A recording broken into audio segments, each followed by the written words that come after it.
Olá, igreja! Olá, família bendita do Senhor! Hoje eu quero convocar a todos os irmãos a uma reflexão sobre a nossa nação brasileira, sobre uma consciência política que nós temos que ter, confrontando a nossa cidadania brasileira, não importa em qual nação você esteja, com a nossa cidadania dos céus. E para isso, eu gostaria de fazer um contraste entre a situação do Brasil nos dias de hoje e a situação de Israel nos dias em que Jesus estava por lá, fisicamente, quando ele veio na sua primeira vinda. Então, eu fiz algumas anotações aqui e a gente tem que entender que naquela época havia o peso dos impostos, que era algo complicado ao ponto das pessoas chegarem e confrontarem Jesus sobre o tema, né? Nos dias de Jesus, Israel estava sob domínio romano, o povo pagava impostos ao Império Romano, tributos locais, e ainda sustentava o sistema do templo. Tinha que levar dinheiro ao templo, tinha toda aquela exploração dos fariseus, dos sacerdotes, e você vê Jesus expulsando os vendilhões do templo e condenando tudo aquilo. E os cobradores de impostos eram odiados porque enriqueciam explorando a população. Jesus chegou a ser questionado sobre isso. Está escrito aqui, ó, é lícito pagarem tributo a César? Essa pergunta, ela revela o enorme descontentamento da população em relação a isso. E a gente entende que no Brasil nós temos uma carga tributária muito pesada. Se você parar para pensar, a gente fala assim, fulano tem que ir para o quinto dos infernos, é uma expressão, né? Isso é o quinto dos infernos. Onde é que fica? No quinto dos infernos. O quinto dos infernos, a origem é o quê? Era o quinto que era pago à coroa portuguesa quando nós éramos colônia, ou seja, a quinta parte, ou seja, de tudo que você ganhava, 20% o governo levava. E ficou até interessante, né? 20% o governo levava. 20%, só sobrava 80%. 20% o governo, levava. E aí, eles viviam a esperança de um libertador político e acreditavam que Jesus ele viria, né, o Messias viria, expulsaria Roma, restauraria a soberania de Israel, tanto que os discípulos perguntam a ele, quando restaurarás o reino? Quando darás de volta a soberania a Israel? Há uma disposição nisso. E uma grande parte da população no Brasil tem esperança em líderes políticos que sejam capazes de resolver a corrupção, os problemas da economia, da nossa segurança, da nossa liberdade. Nós vivemos um caos hoje.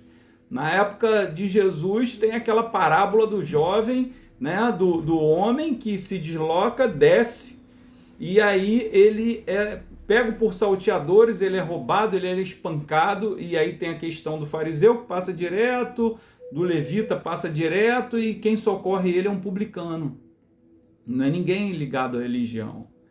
Então nós vivemos também, na época de hoje, como nos dias de Jesus, uma polarização política.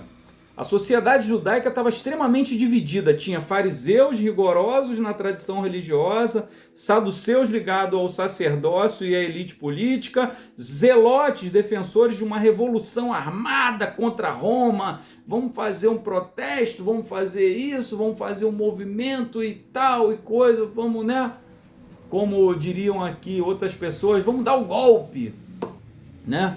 Tinha os essênios que se afastavam da sociedade esperando uma intervenção divina, e os herodianos, favoráveis ao governo de Herodes, que é a cooperação romana.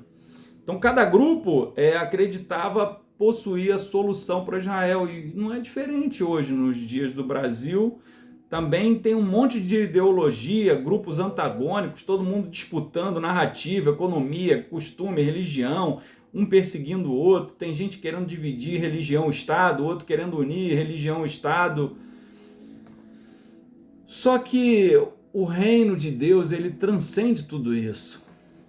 Naquela época também tinha uma pressão religiosa. Havia um forte controle religioso exercido pela liderança do templo e pelas escolas dos rabinos. A religião estava profundamente misturada com o poder político.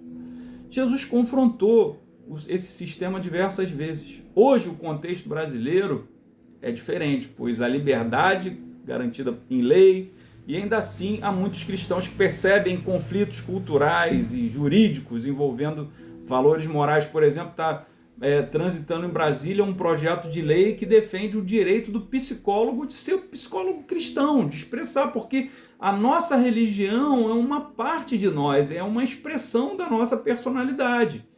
Então, eu sou veterano das Forças Armadas, sou fisioterapeuta, né? Como militar das Forças Armadas, eu nunca deixei de ser cristão nos ambientes onde eu era, e eu tinha o meu grupo de pregação na hora do almoço, eu tinha o meu grupo de reunião, meu grupo pequeno, as pessoas que se reuniam na hora de almoço uma vez por semana para adorar o Senhor, para expressar sua gratidão ao Senhor.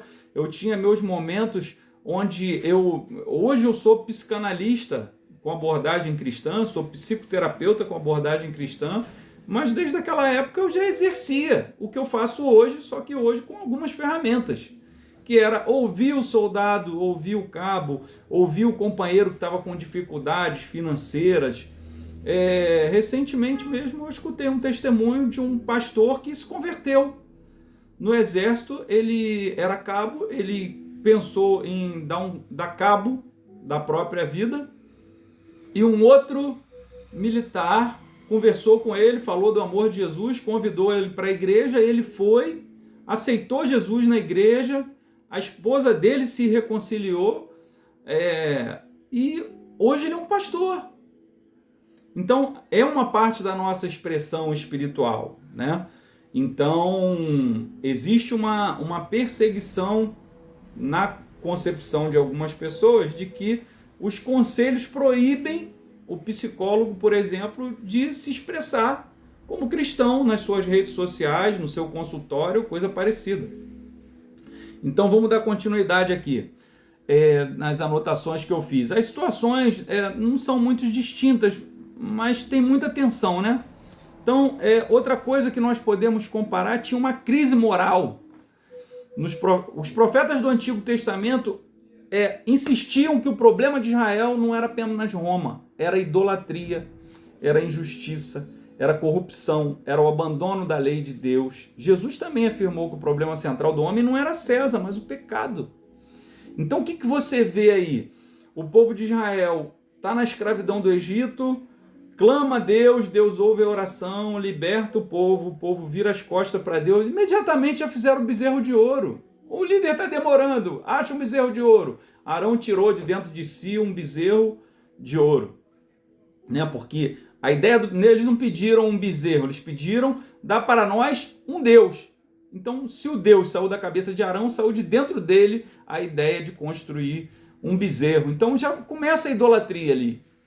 Então o povo sempre era liberto e voltava para a escravidão, voltava para o cativeiro. Você vê lá no livro de Juízes, Samuel era rei sobre Israel. Ele governava. Ele era um profeta, um juiz, um sacerdote e rei. E aí o que o povo faz? Dá-nos um rei como todos os outros povos têm. O que Deus fez? Deu um Saul para eles entenderem que um rei não resolveria o problema, a não ser que fosse um rei segundo o seu coração. Aí Deus escolhe Davi. Mas isso aí é outro estudo. Então, talvez a maior conexão da sociedade contemporânea com as estruturas. Mas a Bíblia, ela apresenta uma transformação interior como solução e fundamento para uma mudança duradoura. Então, Se nós queremos um Brasil melhor, nós temos que mudar a nós mesmos.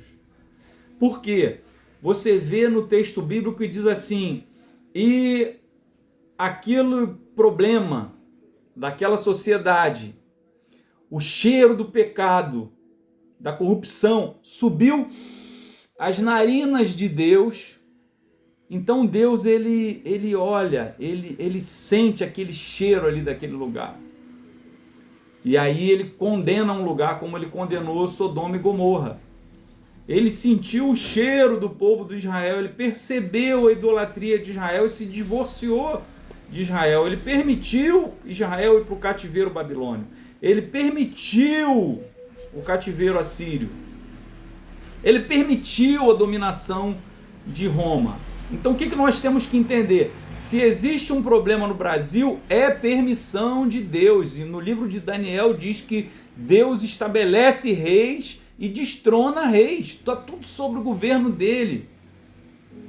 Esse governo que está aí, ele não passou a perna em Deus e tomou o comando. Não, Deus olhou e falou, não, esse povo está idolatrando um Messias político, está depositando toda a confiança nele, está dizendo que sem ele nada vai poder ser feito, então eu vou mostrar para ele que na realidade sem mim nada podeis fazer, como disse Jesus. Então, cada povo tem o rei que merece.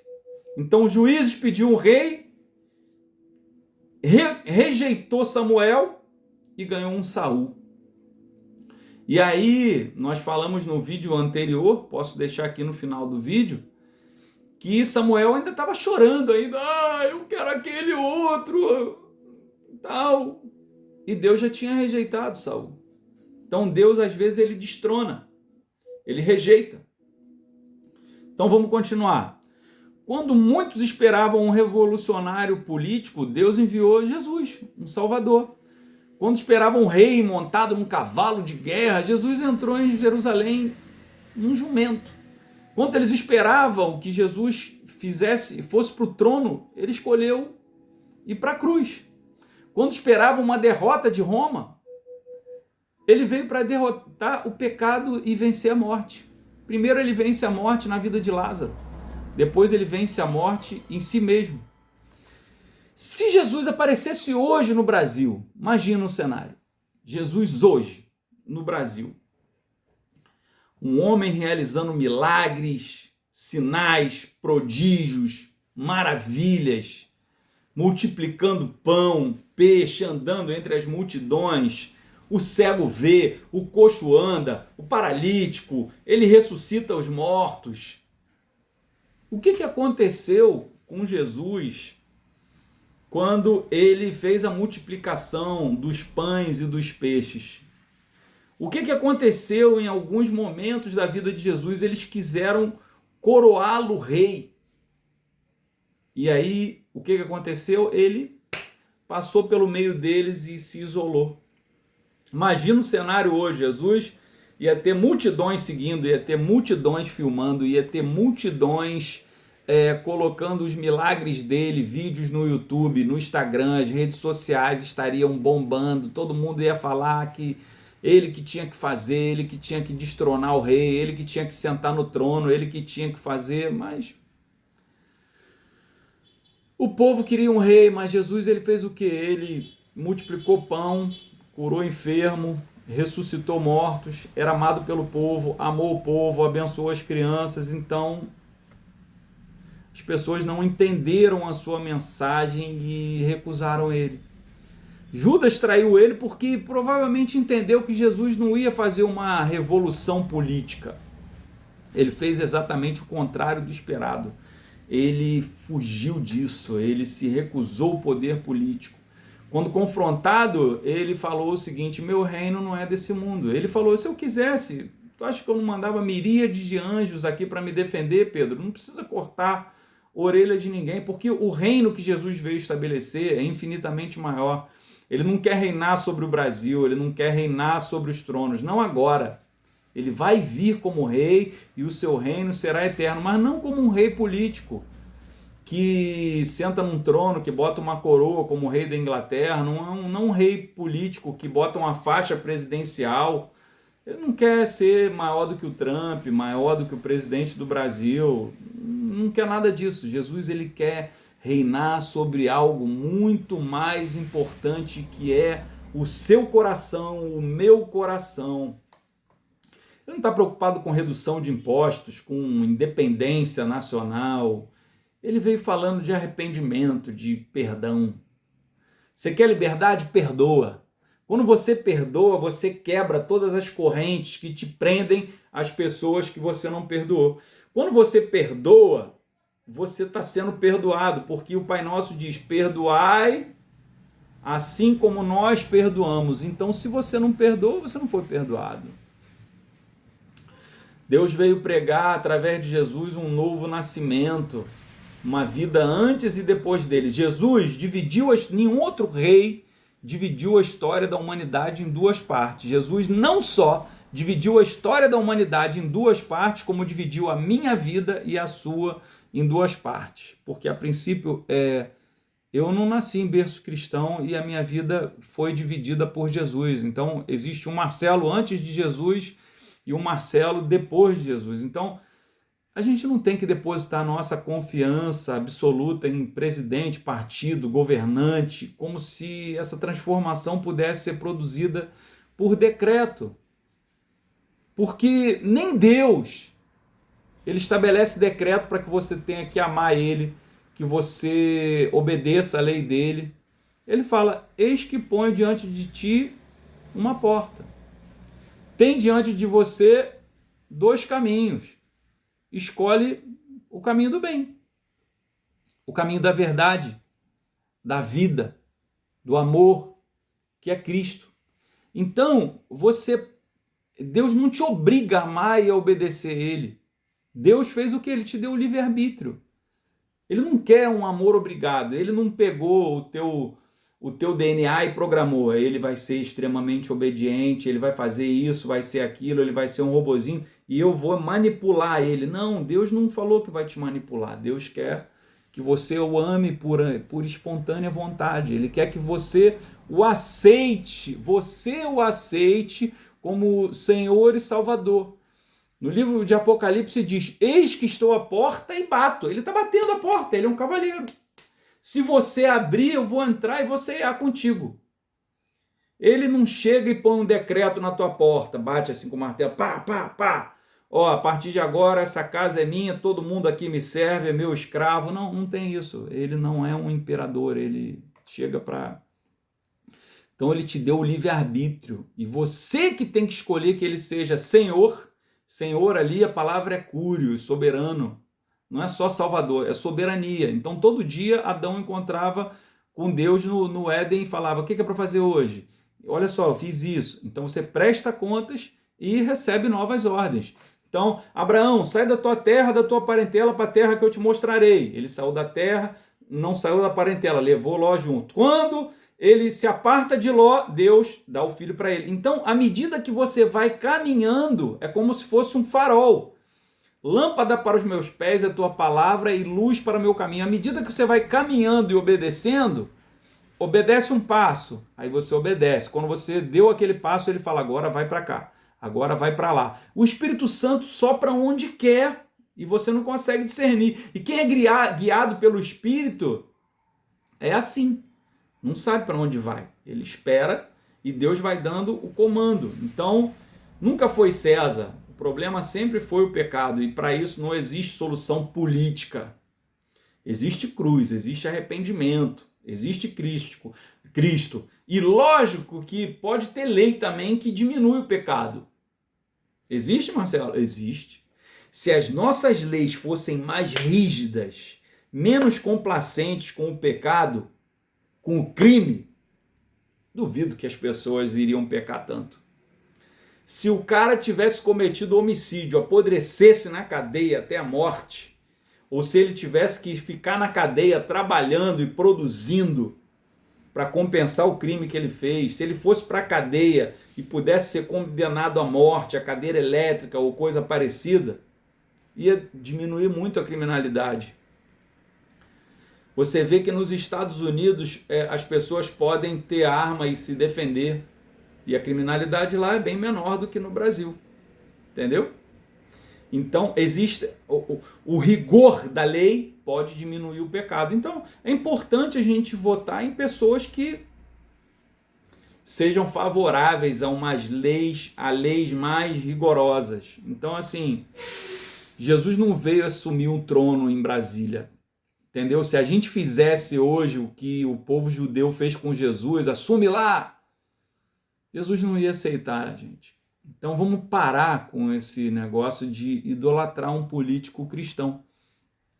Nós já tivemos a experiência de um líder político carismático, católico, até com o nome de Messias, que fez um voto que colocaria, por exemplo, a embaixada em Israel, não colocou. Que todo mundo achava que ele ia permanecer, e ele não permaneceu, ele cometeu erros ao longo da sua jornada, alguns vão dizer que ele foi perseguido, mas eu vou ser bem honesto com você, não dependia do presidente, dependia de nós. Quando nós nos comportamos, né? No livro de Juízes você vai ver que está escrito assim: e o povo fez o que era mal aos olhos do Senhor. Aí os amalequitas vinham e roubavam a sua colheita. Então, se a gente fizer o que é mal aos olhos do Senhor, a gente nunca vai ter um governo justo e bom. Se a gente fizer o que é mal aos olhos do Senhor, ele vai nos entregar ao opróbrio. Se a gente fizer o que é mal aos olhos do Senhor, nós vamos ser escravizados, como o povo saiu do Egito, deixou de ser escravizado, e aí cativeiro assírio, cativeiro babilônio, ficaram debaixo do Império Romano. Então essa é a reflexão que eu quero trazer para você hoje. Como é que a gente muda o cenário? A pergunta que muda tudo é quem governa o meu coração, quem governa a minha vida, quem é Senhor sobre a minha vida, porque quando Cristo governa, é Senhor sobre alguém, a vida dele muda e fica antes e depois de Cristo. Se Cristo tiver o senhorio para você, sobre você, tudo muda. O povo queria colocar Jesus no palácio, mas Jesus preferiu subir numa cruz. Porque governos podem mudar uma nação por alguns anos, mas somente Cristo pode transformar uma alma para a eternidade. Então, se Jesus subiu numa cruz e transformou e dividiu a história da humanidade em duas partes, se Jesus falou assim: aquele que quiser vir após mim, toma a sua cruz e segue-me. Então, o que a gente tem que fazer para mudar a nação brasileira e o mundo? Porque eu acredito que a mudança do mundo, eu creio nessa profecia, começa a partir da mudança da nação brasileira, porque nós somos casa da brasa, nós somos exportadores de brasa, nós somos Brasil, nós somos braseiro, nós somos parte de uma profecia do maior avivamento, da última colheita que vai tomar todo o mundo. Nós estamos perto da vinda de Cristo. Então, a gente precisa refletir e entender que o que Deus falou assim, se o meu povo que me chama pelo meu nome se humilhar, se arrepender dos seus maus caminhos e se converter de todo o coração, eu sararei a sua terra. Preste atenção no que está escrito aqui em Daniel 2:21. Ele muda os tempos e as estações. O Brasil pode mudar de uma hora para outra. Ele estabelece e remove reis. Na realidade, remove reis e estabelece reis. E falando em estabelecer e remover, a gente precisa entender que o profeta Jeremias ele recebeu um comissionamento. Eis que eu te coloco como profeta entre as nações. Eu te ungi desde o ventre materno para profeta entre as nações. E aí ele deu autoridade para Jeremias destruir, derribar, para depois plantar e edificar. Então, primeiro nós temos que destruir e derrubar os postes ídolos no nosso coração. Nós temos que derrubar a nossa confiança em líderes. Muitos confiam na força dos seus próprios braços, uns confiam em carros, outros em cavalos. O Brasil depositou confiança nas Forças Armadas, em quem tinha os carros, os cavalos e as armas. Mas eu farei menção do Senhor nosso Deus. Então nós temos que estabelecer o governo. Como é que a gente estabelece o governo na terra como é no céu? Através de arrependimento, pregação da palavra. E como é que se prega a palavra? Se semeia com as mãos, não é com a boca. Quão formosos são os pés daqueles que pregam o evangelho. Você prega o evangelho no caminho, ensina o menino no caminho que deve andar e ele não se desviará dele. Então, a gente não ensina com palavras, a gente ensina com atitude, com conversão.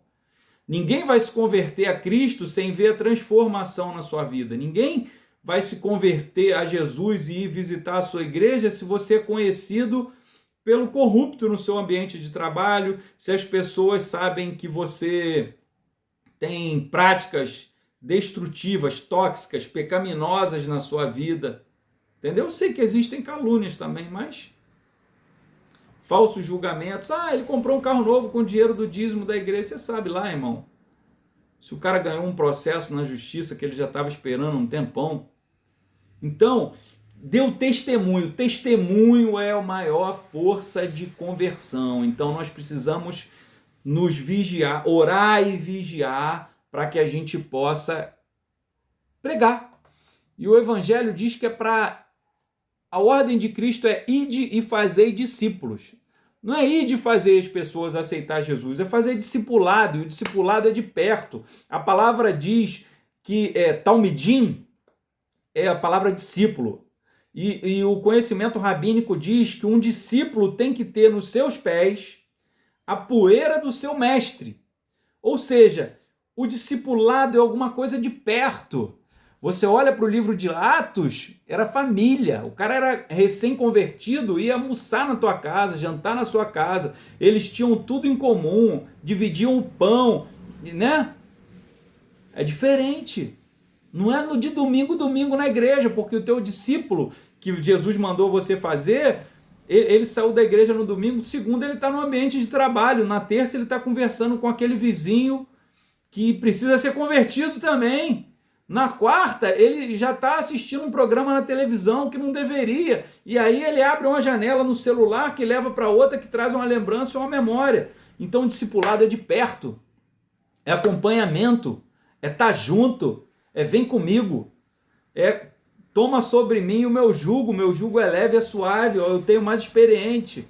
Eu sou o boi que já sabe arar e já conhece o caminho, já sei como é que faz. Entendeu? Como Jesus falou, é para estar os dois no mesmo jugo. Então, na realidade, o povo recebe o governante que reflete em alguma medida a sua própria condição moral e espiritual. Então, antes de Deus mudar um governo, normalmente ele começa mudando os corações. E aí você vê Davi falando, cria em mim um coração puro, me dá um espírito reto. Isso aparece repetitivamente na narrativa bíblica, como eu falei, Israel se afastava de Deus, colhia consequência da rebelião. Era oprimido por outros povos, clamava ao Senhor, Deus levantava um libertador, havia um tempo de paz, depois uma nova geração esquecia de Deus e o ciclo recomeçava. Gente, vou falar algo para vocês aqui muito profético. No livro de Levítico 25, fala sobre contagem do tempo e das estações. Então tem período de 7 anos, de 7 vezes 7, que é 50. 50 é ano de jubileu. Jesus aparece no ano de jubileu, como Messias. E aí você para pensar nisso. Depois de Jesus, 30 jubileus após, é o ano de 1500. É onde acontece a reforma protestante. Né? E aí, se você parar para pensar, nós estamos no jubileu de número 40. 40, você vai lembrar que 40 sempre fala de transformação, de mudança. O 40 aponta para o dilúvio, aponta para 40 dias no deserto. Aponta para um novo tempo. Então, será que nós estamos no 40º jubileu? Ninguém sabe o dia e a hora, mas ficar atento aos tempos e às estações, guerras, rumores de guerra, terremotos. E aí?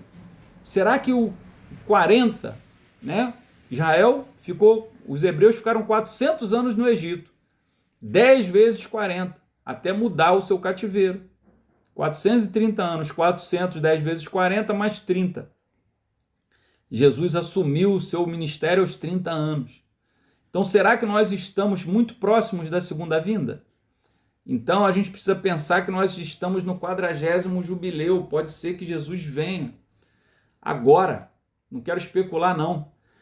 Mas o povo queria um Moisés para libertar do Egito. Depois queria rei como as outras nações. Queria Messias que derrotasse Roma. Hoje muitos querem um presidente que resolva todos os problemas do Brasil. Mas Deus continua dizendo, eu quero transformar vocês primeiro. Então, se amanhã Jesus aparecesse no Brasil, será que a gente não faria campanha para coroar Jesus rei como os judeus fizeram? Um presidente, ele pode mudar impostos, leis, políticas públicas, como eu falei aqui, as questões judiciais, mas Cristo muda a natureza humana e um governo pode melhorar a economia por alguns anos, mas o evangelho transforma a família por gerações. Eis que em ti abençoarei todas as famílias na terra. Então nós somos abençoados a partir de Abraão. Olha quantas gerações já passaram. A gente não precisa de uma reforma política, a gente precisa de uma reforma protestante, a gente precisa mudar o coração do povo, porque quando o coração do povo muda e se arrepende, Deus olha e fala, vou mandar um governo novo para eles. Então a gente não precisa de um Messias político.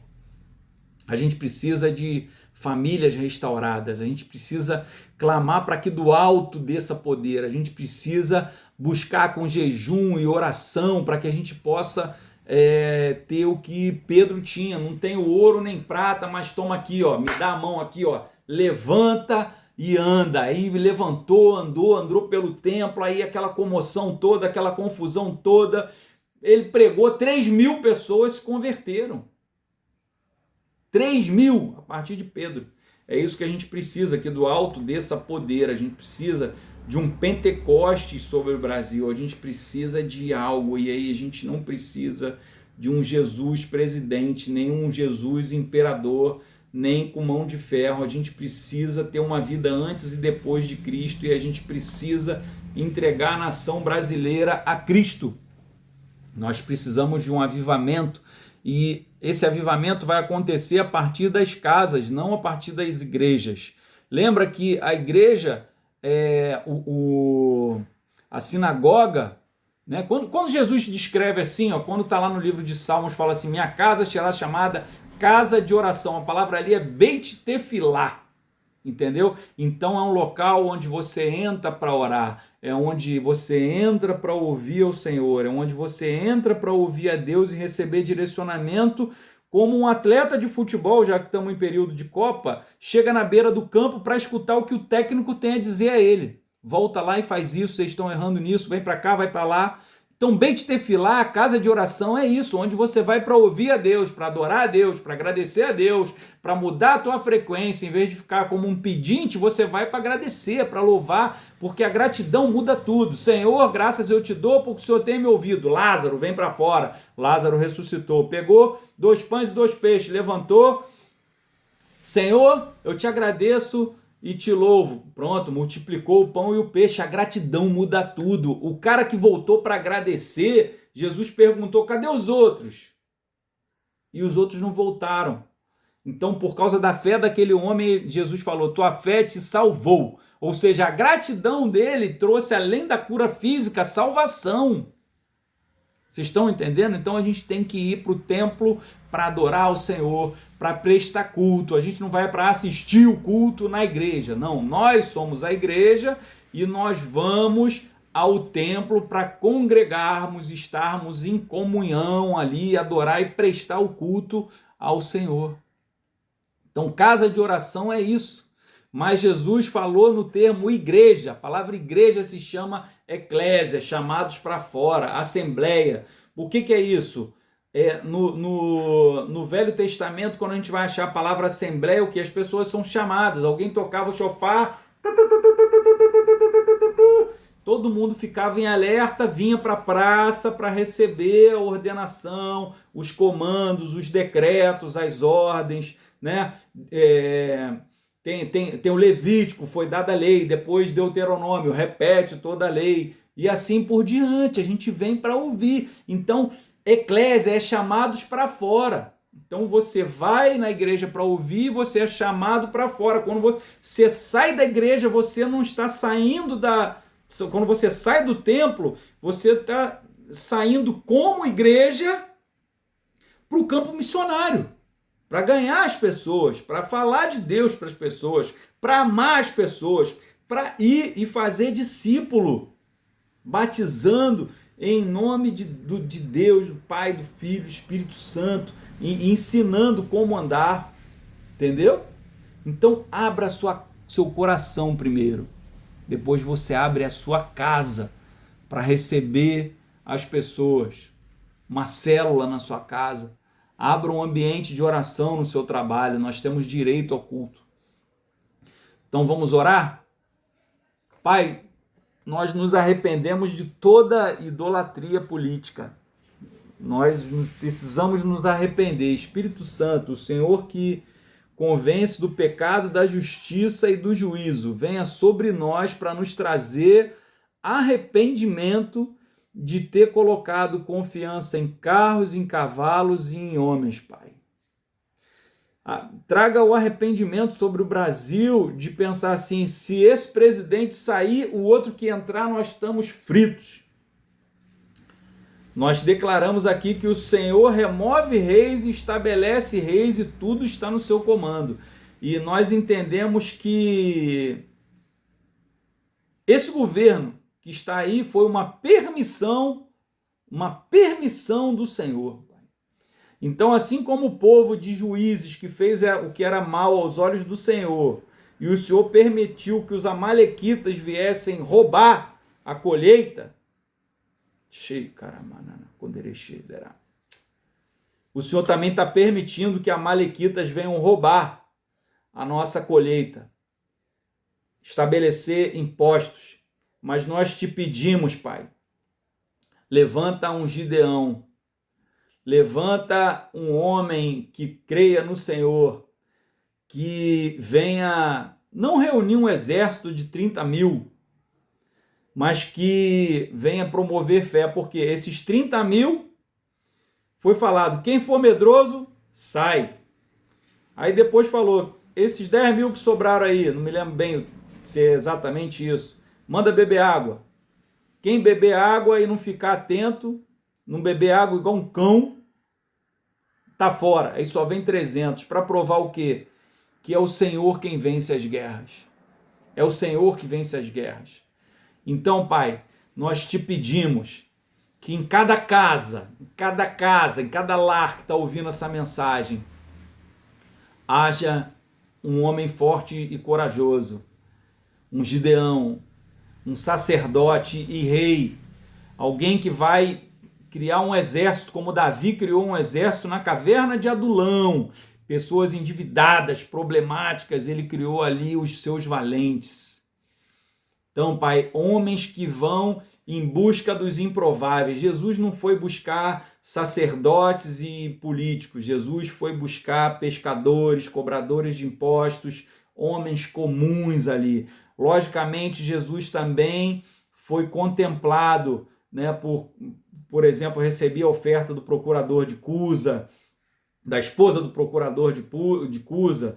Ele se relacionava também com pessoas, né, como Nicodemos, né? Nós entendemos que Lázaro era um homem rico, influente na sua sociedade. José de Arimateia era um homem rico e influente, esteve lá, né, para perfumar o seu corpo, para cuidar do seu corpo, preparou ali tudo, pediu o seu corpo e sepultou o seu corpo na sua área. Nós pedimos essa influência sobre a sociedade, cada um na sua esfera, Pai. mas nós pedimos que o Senhor nos batize com um batismo de arrependimento e uma consciência de que a nação brasileira muda através não da política, mas através da implantação do teu reino sobre o coração de cada um, o arrependimento. Então, Pai, traga sobre nós o arrependimento, o conhecimento, a estratégia. E assim como pediu Salomão não pediu a morte dos seus inimigos, não pediu riquezas e bens, muitos cavalos, não pediu nada disso. Ele pediu para sabedoria para conduzir o povo. Pai, traga a bênção sobre cada um de nós, sobre mim e os meus irmãos que estão assistindo. A sabedoria para governar a sua casa. A sabedoria para poder se portar e se conduzir no seu ambiente de trabalho. A sabedoria para conduzir a igreja. Pai, uma bênção sobre os pastores, com estratégias, visões, unção profética, para que eles possam conduzir os seus rebanhos. Uma unção para que cada ovelha, porque quem reproduz ovelha não é o pastor, a ovelha reproduz e gera ovelha. Então, que ovelha gerando discípulos, ovelha gerando discípulos, discípulos gerando discípulos, gerações e gerações, gerações e gerações, um avivamento sobre o Brasil, um avivamento nas casas. Quando houve o descende, as pessoas acharam que iam ser enviadas para fora, foram enviadas para dentro de casa. Então o Senhor trouxe uma restauração, uma nova consciência nos lares. Pessoas praticando ceia, pão, partindo pão e celebrando a morte do Senhor com pão e vinho, trazendo à memória o seu sacrifício dentro das casas, Pai. Então, traga casas da brasa, onde cada casa tem uma brasa. Toca, Pai. Toca, Pai. Toca. Assim como o anjo pegou uma brasa do altar, tocou na língua de Isaías, porque ele falou: ai de mim que sou um homem de impuros lábios e habito no meio de um povo de impuros lábios, Pai.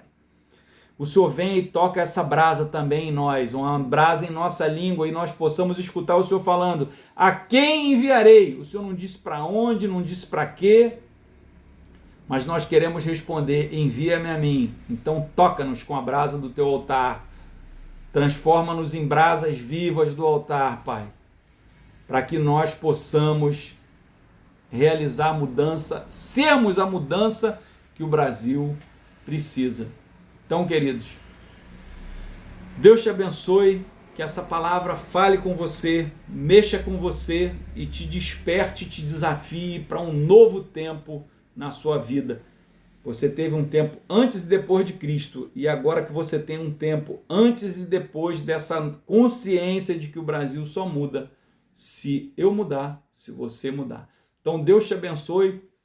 Vou deixar aqui mais um vídeo para você refletir, aprender, onde eu compartilho os conhecimentos que recebi e estou transmitindo e partindo com você.